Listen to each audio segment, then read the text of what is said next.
ನಮಸ್ಕಾರ ವೀಕ್ಷಕರೇ, ಕೌಂಡಿನ್ಯಾಸ್ ಕಿಚನ್ಗೆ ಸ್ವಾಗತ ಸುಸ್ವಾಗತ. ನೀವು ಮೊದಲೇ ಬಾರಿ ನನ್ನ ಚಾನಲ್ಗೆ ಭೇಟಿ ಕೊಡ್ತಿದ್ರೆ ಭೇಟಿ ಕೊಟ್ಟೋದಕ್ಕೆ ತುಂಬ ಧನ್ಯವಾದಗಳು. ನಾನಿಲ್ಲಿ ಎಲ್ಲ ಥರದ ರೆಸಿಪೀಸ್ಗಳನ್ನ ಮನೆಯಲ್ಲೇ ಹೇಗೆ ಸುಲಭವಾಗಿ ಮಾಡ್ಕೊಳ್ಳೋದು ಅಂತ ತೋರಿಸ್ತೀನಿ. ನಾನು ಇವತ್ತು ಇನ್ಸ್ಟಂಟಾಗಿ ಹೇಗೆ ದೋಸೆ ಮಾಡ್ಕೊಳ್ಳೋದು ಅಂತ ತೋರಿಸ್ತಿದ್ದೀನಿ. ಏನೇನು ಇಂಗ್ರೀಡಿಯೆಂಟ್ಸ್ ಬೇಕು ನೋಡ್ಕೊಳ್ಳೋಣ ಬನ್ನಿ. ನಾನು ಇಲ್ಲಿ 3/4 ಕಪ್ಪಷ್ಟು ಗೋಧಿ ಹಿಟ್ಟು ತೊಗೊಂಡಿದ್ದೀನಿ. ಜೊತೆಗೆ ಒಂದು 4 ಚಮಚದಷ್ಟು ಮೊಸರು ತೊಗೊಂಡಿದ್ದೀನಿ. ಹಸಿ ಮೆಣಸಿನ್ಕಾಯಿ 2 ಸಣ್ಣದಾಗಿ ಹೆಚ್ಚಿಟ್ಕೊಂಡಿದ್ದೀನಿ. ಒಂದು ಈರುಳ್ಳಿನೂ ಸಹ ಸಣ್ಣದಾಗಿ ಹೆಚ್ಚಿಟ್ಕೊಂಡಿದ್ದೀನಿ. ಮತ್ತು ನೀರು ಹದ ನೋಡ್ಕೊಂಡು ಎಷ್ಟು ಬೇಕೋ ಅಷ್ಟು ತೊಗೊಳ್ಳಿ ಫ್ರೆಂಡ್ಸ್. ಮತ್ತು ಅರ್ಧ ಕಪ್ ಚಿರೋಟಿ ರವೆ, ಜೊತೆಗೆ 1 ಚಮಚದಷ್ಟು ಕಡಲೆಬೇಳೆ, ಸ್ವಲ್ಪ ಸಾಸಿವೆ, ಆಮೇಲಿಂದ ದೋಸೆ ಮಾಡೋದಕ್ಕೆ ಎಣ್ಣೆ, ಆಮೇಲಿಂದ ರುಚಿಗೆ ತಕ್ಕಷ್ಟು ಉಪ್ಪು, ಹಿಟ್ಟಿಗೆ ಸ್ವಲ್ಪ ಕೊತ್ತಂಬರಿ ಸೊಪ್ಪು. ಈಗ ಹೇಗೆ ಹಿಟ್ಟು ಕಲಸೋದು ಅಂತ ನೋಡ್ಕೊಳ್ಳೋಣ ಬನ್ನಿ. ನಾನಿಲ್ಲಿ 3/4 ಕಪ್ಪು ಗೋಧಿ ಹಿಟ್ಟು ಹಾಕ್ಕೊಂಡು ಅದಕ್ಕೆ ಅರ್ಧ ಕಪ್ ಚಿರೋಟಿ ರವೆ, ರುಚಿಗೆ ತಕ್ಕಷ್ಟು ಉಪ್ಪು ಹಾಕ್ಕೊತಾ ಇದ್ದೀನಿ ಫ್ರೆಂಡ್ಸ್. ಆಮೇಲಿಂದ ನಾನು ಅದೇ ಇದಕ್ಕೆ ಮೊಸರು ಇಟ್ಕೊಂಡಿದ್ನಲ್ಲ 4 ಚಮಚದಷ್ಟು, ಅದನ್ನು ಹಾಕ್ಕೊಂಡು ಫಸ್ಟ್ ಚೆನ್ನಾಗಿ ಮಿಕ್ಸ್ ಮಾಡ್ಕೊತಾ ಇದ್ದೀನಿ. ಮಿಕ್ಸ್ ಮಾಡ್ಕೊಂಡ ನಂತರ ನಾನು ಅದಕ್ಕೆ ಒಂದು ಅರ್ಧದಷ್ಟು ನೀರು ಹಾಕ್ಕೊತಿದ್ದೀನಿ. ಫಸ್ಟೇ ಪೂರ್ತಿ ನೀರು ಹಾಕ್ಕೊಂಬೇಡಿ, ಆಮೇಲಿಂದ ಹಿಟ್ಟು ಕಲಸೋವಾಗ ಗಂಟಾಗೋಗುತ್ತೆ. ಫಸ್ಟು ಗಟ್ಟಿಯಾಗಿ ಕಲಿಸ್ಕೊಳ್ಳಿ, ಆಮೇಲಿಂದ ಹದ ನೋಡ್ಕೊಂಡು ನೀವು ನೀರು ಆ್ಯಡ್ ಮಾಡ್ಕೊಬೋದು. ನೋಡ್ತಾ ಇದ್ದೀರಲ್ಲ ನೀವು ವಿಡಿಯೋದಲ್ಲಿ, ನಾನು ಫಸ್ಟೇ ಫುಲ್ ಹಾಕಿಲ್ಲ ನೀರು, ಸ್ವಲ್ಪ ಹಾಕ್ಕೊಂಡು ಹಿಟ್ಟು ಕಲಿಸ್ಕೊಂಡ ನಂತರ ನಾನು ಸ್ವಲ್ಪ ಹಾಕ್ಕೊಂಡು ತೆಳು ಮಾಡ್ಕೊತಾ ಇದ್ದೀನಿ ಹಿಟ್ಟನ್ನು. ನಾನು ಹಿಟ್ಟನ್ನು ಚೆನ್ನಾಗಿ ಬೀಟಿಂಗ್ ಮೋಷನಲ್ಲಿ, ಚೆನ್ನಾಗಿ ಕೇಕನ್ನು ಮತ್ತು ಎಗ್ನ ಬೀಟ್ ಮಾಡೋ ಮೋಷನಲ್ಲಿ ಚೆನ್ನಾಗಿ ಮಿಕ್ಸ್ ಮಾಡ್ಕೊತಾ ಇದ್ದೀನಿ ಫ್ರೆಂಡ್ಸ್. ಆ ಥರ ಗಂಟಿಲ್ದಲೆ ಮಿಕ್ಸ್ ಆದಮೇಲೆ ನಾನು ಇನ್ನೂ ಒಂದು ಸ್ವಲ್ಪ ನೀರು ಹಾಕ್ಕೊಂಡು ಹದ ನೋಡ್ಕೊತಾ ಇದ್ದೀನಿ. ಸ್ವಲ್ಪ ಈ ಹಿಟ್ಟು ನೀರಾಗೇ ಇರಬೇಕು, ಯಾಕೆಂದರೆ ಹಿಟ್ಟು ಇದು ಗಟ್ಟಿ ಆಗುತ್ತೆ. ಅದರಿಂದ ನಾನು ಸ್ವಲ್ಪ ನೀರು ಹಾಕ್ಕೊಂಡು ನೀರಾಗೆ ಕಲಿಸ್ಕೊತಾ ಇದ್ದೀನಿ. ಇದು ಇನ್ನೊಂದು ಸ್ವಲ್ಪ ಗಟ್ಟಿ ಇದೆ, ನಾನು ಅದಕ್ಕೆ ಮತ್ತೆ ಇನ್ನೊಂದಷ್ಟು ನೀರು ಹಾಕ್ಕೊತಾ ಇದ್ದೀನಿ. ಒಂದು 4ರಿಂದ 5 ಚಮಚದಷ್ಟು. ನಾನು 1 ಲೋಟ ತೊಗೊಂಡಿದ್ದ ನೀರಲ್ಲಿ 3/4 ಲೋಟದಷ್ಟು ನೀರು ಖರ್ಚಾಗಿದೆ, 1/4 ಲೋಟದಷ್ಟು ನೀರು ಉಳಿದಿದೆ. 10 ನಿಮಿಷ ಆ ಹಿಟ್ಟನ್ನ ಒಂದು ಸೈಡ್ ಇಟ್ಟು ಇಲ್ಲಿ ದೋಸೆಗೆ ಒಗ್ಗರಣೆ ಹಾಕ್ಕೊಳ್ಳೋಣ. ಒಂದು ಸಣ್ಣ ಬಾಣಲೆ ಇಟ್ಕೊಂಡು ಅದಕ್ಕೆ ನಾನು 1 ಚಮಚದಷ್ಟು ಎಣ್ಣೆ ಹಾಕ್ಕೊಂಡಿದ್ದೀನಿ.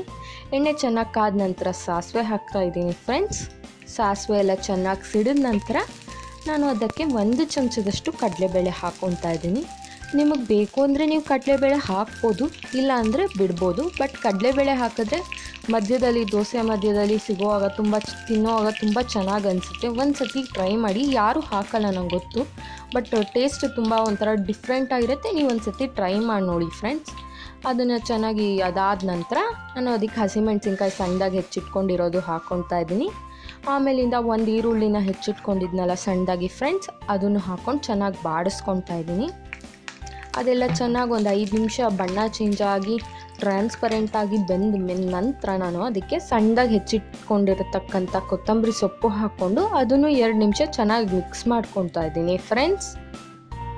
ಸ್ಟವ್ನ ಆಫ್ ಮಾಡಿಬಿಟ್ಟು ಇದನ್ನು 10 ನಿಮಿಷ ಕೂಲಾಗಕ್ಕೆ ಬಿಡ್ತಾ ಇದ್ದೀನಿ ಫ್ರೆಂಡ್ಸ್. ಈಗ ಚೆನ್ನಾಗಿ ಕೂಲ್ ಆದ ನಂತರ ನಾನು ಅದನ್ನು ದೋಸೆ ಹಿಟ್ಟಿಗೆ ಮಿಕ್ಸ್ ಮಾಡ್ಕೊತಾ ಇದ್ದೀನಿ. ಬಿಸಿ ಇದ್ದಾಗಲೇ ಮಿಕ್ಸ್ ಮಾಡ್ಕೊಳಕ್ಕೆ ಹೋಗ್ಬಿಡಿ, ಆಮೇಲಿಂದ ದೋಸೆ ಹಿಟ್ಟು ಒಂಥರ ಬೆಂದಂಗೆ ಆಗೋಗುತ್ತೆ, ಟೇಸ್ಟ್ ಚೆನ್ನಾಗಿರಲ್ಲ. ಚೆನ್ನಾಗಿ ಕೂಲಾಗಿರಬೇಕು. ಅದಾದಮೇಲೆ ಆ ಒಗ್ಗರಣೆನೂ ಹಾಕ್ಕೊಂಡು ದೋಸೆ ಹಿಟ್ಟಿಗೆ ನಾನು ಮಿಕ್ಸ್ ಮಾಡ್ಕೊತಾ ಇದ್ದೀನಿ. ಈಗ ಇದು ಹಿಟ್ಟು ಸ್ವಲ್ಪ ಗಟ್ಟಿಯಾಗಿದೆ ನೋಡಿ, ರವೆ ಎಲ್ಲ ನೀರು ಕುಡ್ದಿರೋದ್ರಿಂದ ಸ್ವಲ್ಪ ಹಿಟ್ಟು ಗಟ್ಟಿ ಅನ್ನಿಸ್ತಿದೆ.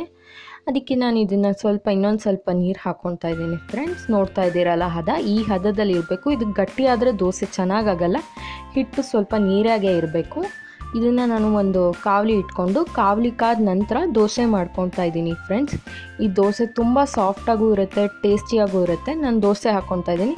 ಆದರೆ ನೀವು ಯಾವುದೇ ಸತಿ ದೋಸೆ ಮಾಡಬೇಕಾದ್ರೂ ಹಿಟ್ಟನ್ನು ಚೆನ್ನಾಗಿ ಕೆಳಗಡೆಯಿಂದ ಆಡಿಸ್ಬೇಕು, ಸೌಟಲ್ಲಿ ಆಡಿಸಿದ ನಂತರನೇ ನೀವು ದೋಸೆ ಹಾಕಬೇಕು. ಇಲ್ಲಾಂದರೆ ರವೆ ಕೆಳಗಡೆ ನಿಂತಿರುತ್ತೆ, ಮೇಲೆ ಬರೀ ಗೋಧಿ ಹಿಟ್ಟಿರುತ್ತೆ, ತುಂಬ ಸಾಫ್ಟ್ ಆಗೋಗುತ್ತೆ, ಟೇಸ್ಟ್ ಆಗಿರಲ್ಲ. ಸೊ ಚೆನ್ನಾಗಿ ಮಿಕ್ಸ್ ಮಾಡಿ ಆಮೇಲಿಂದ ನಾನು ಅದನ್ನು ದೋಸೆ ಹಾಕಿದ ನಂತರ ಒಂದು 30 ಸೆಕೆಂಡ್ ಒಂದು ತಟ್ಟೆ ಮುಚ್ಚಿಟ್ಕೊಂಡು ಬೇಯಿಸ್ತಾ ಇದ್ದೀನಿ. ಅದು ಬೆಂದ ನಂತರ ನಾನಿಲ್ಲಿ ಎಣ್ಣೆ ಹಾಕ್ಕೊತಾ ಇದ್ದೀನಿ. ಅರ್ಧಂಬರ್ಧ ಬೆಂದಿದೆ, ನೋಡ್ತಾ ಇದ್ದೀರಾ. ಸ್ವಲ್ಪ ಹಬೆಲ್ ಬೆಂದ ನಂತರ ನಾನು ಅದಕ್ಕೆ ಎಣ್ಣೆ ಹಾಕ್ಕೊತಾ ಇದ್ದೀನಿ. ನಾನು ಇಲ್ಲಿ ಎಣ್ಣೆ ಹಾಕ್ಕೊತಾ ಇದ್ದೀನಿ. ನೀವು ನಿಮ್ಮ ಮನೇಲಿ ಹೆಂಗೆ ಎಣ್ಣೆ ತಿಂತೀರೋ ಇದ್ರ ಮೇಲೆ ಹಾಕ್ಕೊಬೋದು. ನಮ್ಮ ಮನೇಲಿ ಸ್ವಲ್ಪ ನಾವು ಎಣ್ಣೆ ಜಾಸ್ತಿ ತಿಂತೀವಿ, ಅದರಿಂದ ನಾನು ಎಣ್ಣೆ ಸ್ವಲ್ಪ ಜಾಸ್ತಿ ಹಾಕ್ಕೊಂಡು ಚೆನ್ನಾಗಿ ಬೇಯಿಸ್ಕೊತಾ ಇದ್ದೀನಿ ಫ್ರೆಂಡ್ಸ್. ಇದು ನೀವು ಟಿಫನ್ ಬಾಕ್ಸಿಗೆ ತೊಗೊಂಡು ಹೋದ್ರೂ ತುಂಬ ಸಾಫ್ಟಾಗೇ ಇರುತ್ತೆ. ಸೊ ಒಂದಿನ ಟ್ರೈ ಮಾಡಿ. ಇದನ್ನು ನಾನು ಸೈಡೆಲ್ಲ ಬಿಡಿಸ್ಕೊಂಡು ನೋಡ್ತಾ ಇದ್ದೀರಲ್ಲ ಎಷ್ಟು ಸೌರನ್ ಬಣ್ಣ ಈ ನಾರ್ಮಲ್ ಉದ್ಬೇಳೆ ದೋಸೆ ಬಣ್ಣನೇ ಬಂದಿದೆ, ನೋಡ್ತಾ ಇದ್ದೀರಲ್ಲ. ತಿರುವು ಹಾಕ್ಕೊಂಡು ಇನ್ನೊಂದು ಕಡೆನೂ ಬೇಯಿಸ್ಕೊತಾ ಇದ್ದೀನಿ ಫ್ರೆಂಡ್ಸ್. ಇದು ಬೆಂದ ನಂತರ ನಾನು ಇದನ್ನು ಮಡಚ್ಕೊಂಡು ಒಂದು ತಟ್ಟೆಗೆ ಸರ್ವ್ ಮಾಡ್ಕೊತಾ ಇದ್ದೀನಿ.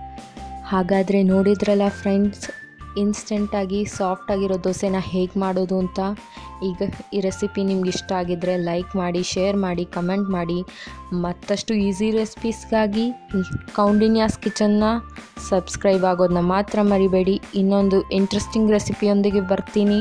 Till then keep watching, take care, ಬಾಯ್.